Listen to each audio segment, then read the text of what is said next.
ಜಾತ್ರೆ ನಮ್ಮ ಕಂಟ್ರೋಲ್ದಾಗ ಇಲ್ಲ ಸರ್. ಇದೀಗ ಕಬ್ಬು ಬೆಳೆಗಾರ ಏನೇ ಈ ರಾಜ್ಯದಾಗ ಜಿಲ್ಲಾದಾಗ ಇರ್ತಕ್ಕಂಥ ಕಬ್ಬು ಬೆಳೆಗಾರ ಎಲ್ಲರೂ ಕೂಡ ತಾವು ನೋಡ್ಬೋದು. ಇದು ಸ್ವಾಭಿಮಾನಲೆ ಬಂದಿರತಕ್ಕಂಥ ಜನ. ನಾವು ಯಾರಿಗೂ ಫೋನ್ ಹಚ್ಚೋದಿಲ್ರಿ. ಇಲ್ಲಿ ನಾಳೆ ಜಾತ್ರೆ ತುಪ್ಪ 1 ಲಕ್ಷ ಮಂದಿ ಕೂಡ್ಬೇಕಂತ ಕರೆ ಕೊಟ್ಟು ಅಂದ್ರ 1 ಲಕ್ಷ ಮಂದಿ ಕೂಡ್ತಾರೆ.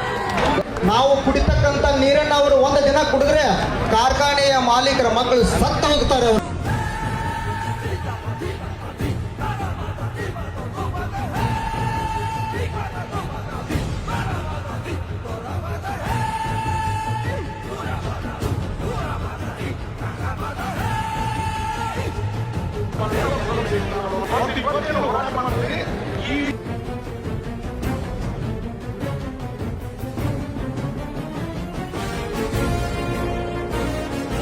ಈಗ ನಾವು 5 ದಿವ್ಸ ಕೂತಿರ್ಲೇ ಇಲ್ಲ.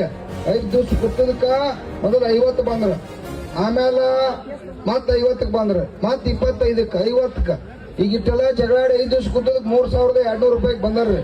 ನಿನ್ನ ಜಿಲ್ಲಾಧಿಕಾರಿ ಅವರು ಕೂಡ ಬಹಳ ಪರ್ಸನಲ್ ಆಗಿ ನಮ್ಮ ರೈತರ ಸಂಬಂಧ ಕಾಳಜಿ ಹೊತ್ತು ಕಾರ್ಖಾನೆಯವ್ರ ಜೊತೆ ಮಾತಾಡಿ ಅದನ್ನ ಒತ್ತಾಯ ತರ್ತಕ್ಕಂಥದ್ದು ಕೂಡ ನಿರಂತರ ಪ್ರಯತ್ನ ಕೂಡ ಆಯ್ತು. ಅವ್ರದ್ದೇನು ಇಲ್ಲ ಅಂತೇಳಿ ಅಲ್ಲ. ಆದ್ರೆ 3200 ರೂಪಾಯಿ ಸಾಲುವುದಿಲ್ಲ. ನಾವು 3500 ರೂಪಾಯಿ ಬೇಡಿಕೆ ಇತ್ತ, ನಾವು 100 ತೆಳಗೆ ಇಳಿದ್ರಿ. ಯಾಕೆ ಹೇಳ್ರಿ?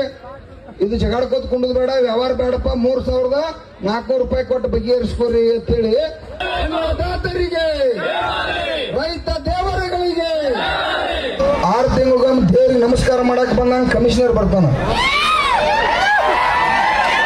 ಮತ್ತ ಇದಕ್ಕೆ ಶುಗರ್ ಮಂತ್ರಿ ಒಬ್ಬರಿದಾರ. 5 ಮಂದಿ ಇಲಾಖೆಯಾಗಿ ಇಟ್ಕೊಂಡ 80 ಮಂದಿ 80 ಕಾರ್ಖಾನೆಯನ್ನ ಏನ್ ನಿಯಂತ್ರಣ ಮಾಡ್ಲಿಕ್ಕೆ ಸಾಧ್ಯತೆ?